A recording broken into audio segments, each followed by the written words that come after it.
L'éditorial du Figaro. Liana, l'insupportable impunité des magistrats par Yves Tréhard. Et maintenant, il ne suffit pas de condamner les circonstances de l'assassinat de Liana. Le constat d'échec pour tout le monde dressé par le ministère de la Justice laisse pantois. Les faits sont là, les responsabilités sont manifestes. La jeune collégienne n'a pas seulement été victime de son bourreau, ce sont aussi des fautes graves, très graves, qui l'ont tuée. On ne saurait donc se contenter des excuses du garde des Sceaux. Quant aux multiples réunions convoquées au plus haut niveau et aux enquêtes administratives diligentées, on ne sait quoi en penser. La faillite du système judiciaire français est invoqué, certes, mais ce système, ce sont des professionnels garants de l'état de droit qui le font tourner. Ils connaissaient le danger que représentait l'assassin de Liana depuis longtemps.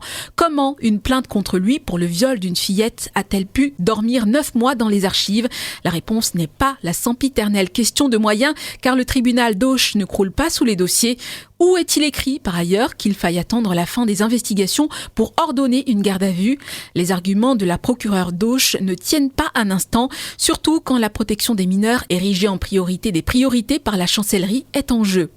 Un chirurgien qui rate une opération peut être poursuivi pour faute, tout comme un policier qui fait un mauvais usage de son arme, un architecte dont le bâtiment s'effondre ou un comptable qui certifie des comptes frauduleux. Pourquoi un magistrat n'aurait-il pas à répondre de ses décisions? Le Conseil supérieur de la magistrature ne sanctionne quasiment jamais pour ce motif. La séparation des pouvoirs ferait-elle de la magistrature une citadelle inexpugnable? Ce principe a bon dos. Le corporatisme, lui, est certain. Bruno Retailleau a donc raison de remettre ce sujet qui revient régulièrement à l'ordre du jour.